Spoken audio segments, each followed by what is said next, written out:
Seu Joaquim tinha 74 anos. Trabalhou a vida inteira como servente de pedreiro. Acordava antes do sol, pegava ônibus cheio, carregava peso. Nunca ficou rico, nunca teve cargo, nunca teve influência.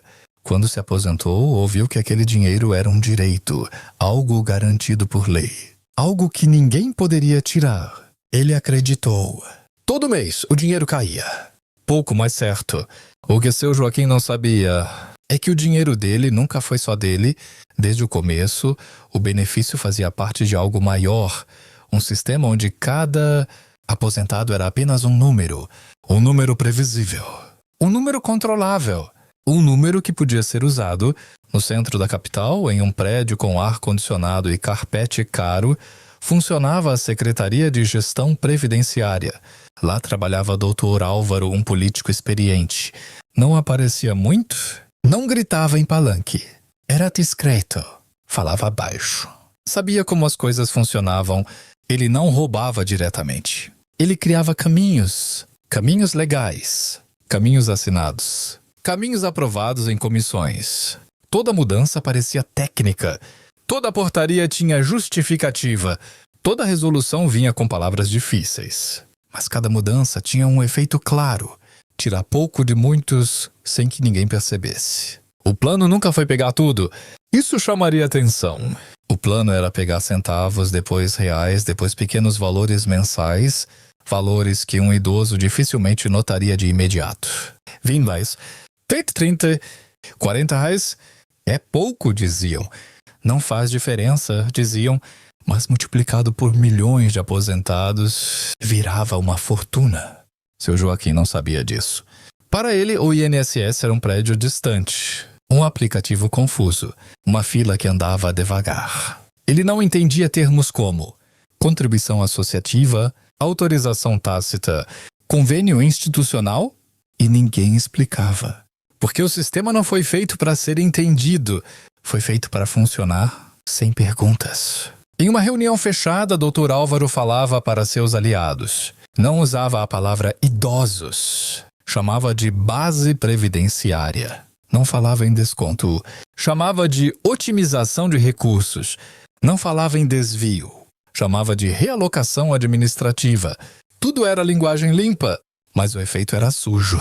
Naquele mesmo mês, uma nova regra entrou em vigor. Ela permitia que associações conveniadas recebessem valores direto do benefício. Dizia que era para proteger o aposentado, mas ninguém avisou o aposentado. Não houve carta, não houve ligação oficial, não houve explicação clara, só houve o desconto. Seu Joaquim percebeu nada, pagou a conta de luz, comprou arroz, comprou feijão, a vida seguiu. Enquanto isso, o dinheiro dele ajudava a sustentar campanhas, alianças, cargos, silêncio. O roubo não veio como assalto, veio como lei, e o sistema seguiu funcionando. Calmo, legal, frio. Seu Joaquim nunca tinha ouvido falar da associação. Nunca recebeu convite, nunca participou de reunião, nunca assinou ficha. Mesmo assim, o nome da associação já constava no sistema. Ela tinha CNPJ, tinha estatuto, tinha diretoria. No papel, tudo parecia correto. Na prática, a associação funcionava em uma sala pequena, sem placa, sem atendimento ao público. Quem mandava ali não eram aposentados, eram políticos e assessores. A associação nasceu depois de uma emenda discreta aprovada numa comissão quase vazia. A emenda dizia que entidades civis conveniadas poderão oferecer serviços facultativos aos beneficiários do INSS. A palavra-chave era facultativos. Mas ninguém explicava como o idoso poderia recusar algo que ele nem sabia que existia. Por trás disso estava a dona Helena, uma ex-vereadora experiente. Ela conhecia o jogo, sabia que um desconto pequeno não gera revolta, sabia que idosos evitam confusão, sabia que muitos têm medo de perder o benefício se reclamarem. Ela não aparecia em público. Quem aparecia eram funcionários terceirizados, pessoas treinadas para falar devagar, para parecerem educadas, para parecerem do governo. O golpe não começava com roubo, começava com informação confusa. Telefonemas diziam: estamos confirmando seus dados. para manter seu benefício ativo.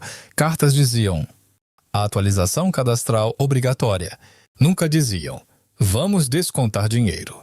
Seu Joaquim recebeu uma carta assim, papel branco, texto pequeno, muitas palavras difíceis. Ele leu 2 vezes, não entendeu. No fim dizia: caso não haja manifestação contrária, será mantida a adesão automática. Ele não sabia o que era adesão automática, achou que fosse coisa de cadastro. Jogou a carta fora. Foi ali que o sistema considerou silêncio como consentimento. Dentro da associação, o processo era rápido. Listas chegavam prontas, com nome, CPF e número do benefício. Ninguém perguntava se a pessoa queria participar. O sistema aceitava. O desconto era lançado como contribuição mensal voluntária. Voluntária para quem? Para quem nunca escolheu. O dinheiro não ficava parado.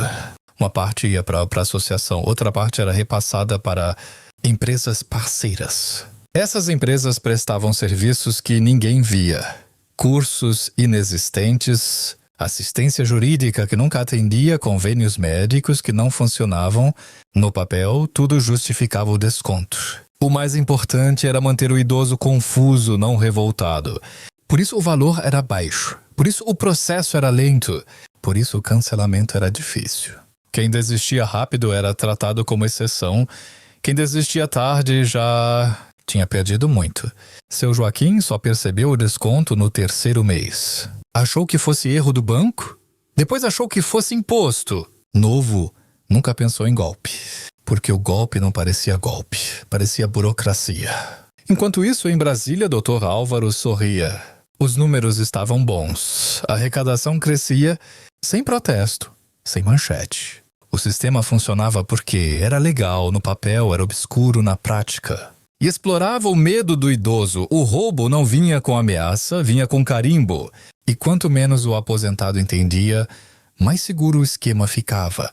Quando seu Joaquim percebeu que o dinheiro estava vindo menor, não pensou em corrupção. Pensou em erro. Erro acontece. Conta muda. Preço sobe. Ele foi até o banco. Pegou senha. Sentou. Esperou. A atendente olhou o extrato, franziu a testa e disse: aqui mostra um desconto autorizado. Autorizado? A palavra pesou. Seu Joaquim respondeu que nunca autorizou nada. A atendente suspirou e falou: nesse caso, o senhor precisa procurar o INSS. No INSS, a fila era longa. A maioria era idoso. Gente cansada. Gente confusa. Gente com papel na mão. Quando chegou sua vez, o funcionário explicou que o desconto vinha de uma associação conveniada. Mostrou o nome, mostrou o valor, mostrou o código. Tudo parecia oficial. Seu Joaquim disse que não conhecia aquela associação. O funcionário respondeu: consta adesão no sistema. O sistema dizia que ele quis, mesmo sem querer. Para contestar, ele precisava preencher um formulário. O formulário pedia CPA, número do benefício, data da adesão, motivo do cancelamento. Seu Joaquim não sabia a data da adesão. Nunca houve adesão. O funcionário disse: sem a data, o processo pode demorar. Mesmo assim, ele deu entrada. Disseram que o prazo era de até 60 dias. 60 dias. Enquanto isso, o desconto continuaria. Porque cancelar era demorado, mas descontar era automático. Durante esses 2 meses, seu Joaquim voltou outras vezes. Cada vez falava com uma pessoa diferente. Cada pessoa dizia algo diferente. Um dizia que era com o banco, outro dizia que era com a associação. Outro dizia que era com o sistema central. Ninguém assumia responsabilidade. O sistema foi feito assim, para ninguém ser culpado. E o idoso desistir no meio do caminho. Enquanto o seu Joaquim esperava, a associação continuava recebendo. O dinheiro entrava todo mês, sem atraso, sem erro. Parte desse dinheiro voltava em forma de doação política. Outra parte pagava salários de assessores. Outra parte mantinha o silêncio. Nada disso aparecia no extrato do idoso. Dona Helena sabia disso. Ela contava com cansaço, com a dificuldade de locomoção, com a vergonha do idoso de dar trabalho. Cada aposentado que desistia era lucro garantido. Depois de quase 3 meses veio a resposta.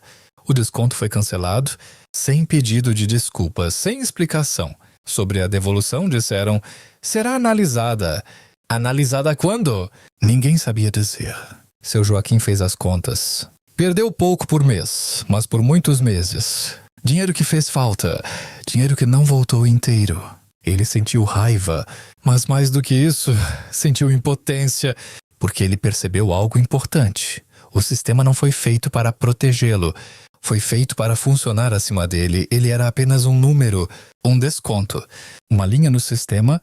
Enquanto isso, os políticos envolvidos continuavam falando em público sobre respeito aos idosos, justiça social, proteção previdenciária, discursos bonitos, práticas silenciosas. O golpe não precisava de violência, só precisava de tempo.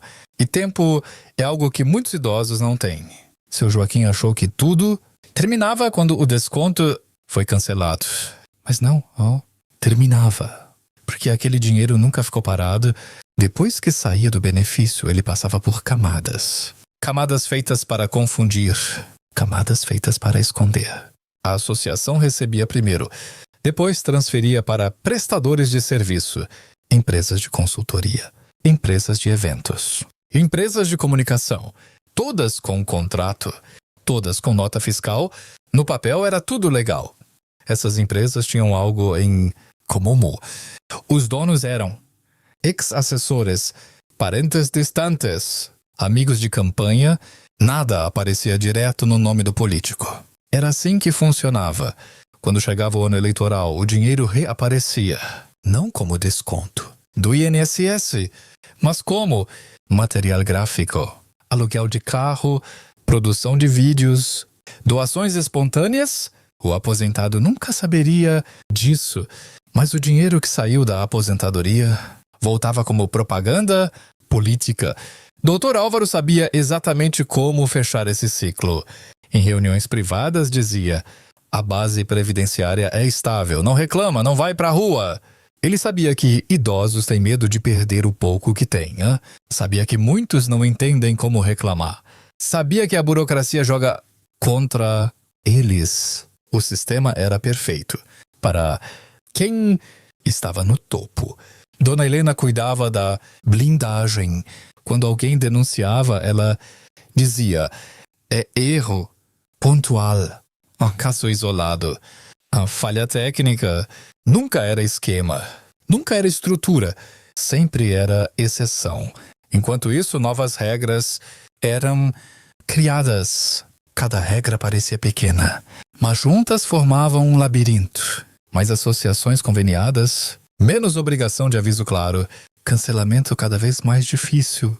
Tudo aprovado em silêncio, sem debate público, sem explicar para quem mais importava: o aposentado.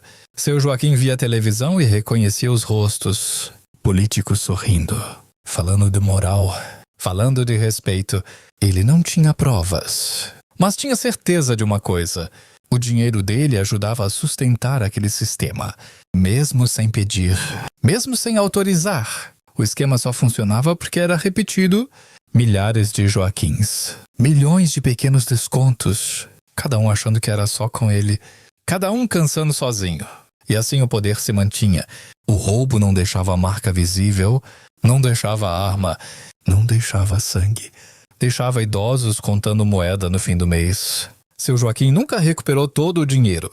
Uma parte voltou, outra parte se perdeu no caminho. Disseram que não havia como calcular exatamente.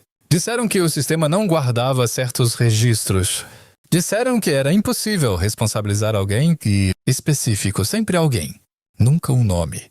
Com o tempo, seu Joaquim parou de reclamar, não porque concordava, mas porque estava cansado de filas, cansado de formulários, cansado de sentir que estava implorando por algo que era dele. E o sistema contava exatamente com isso. Enquanto isso, novas associações surgiam com nomes diferentes, com discursos parecidos, com o mesmo método. Novos aposentados entravam no sistema todos os meses. Gente simples, gente que trabalhou a vida inteira. Gente que ainda acreditava que ninguém mexeria no dinheiro da aposentadoria. Os políticos envolvidos nunca apareciam no final da história. Eles mudavam de cargo, mudavam de partido.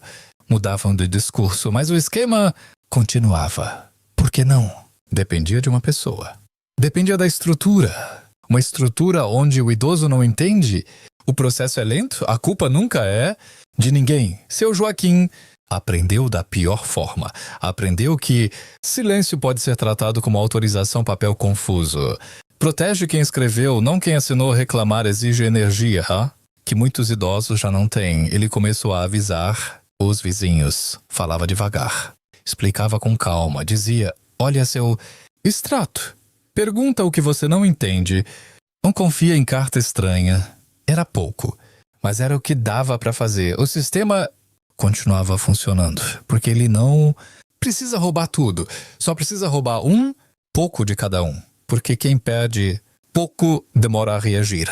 No fim, a conta sempre cai no mesmo colo, no do idoso, no de quem já deu tudo o que tinha, no de quem acreditou na palavra direito.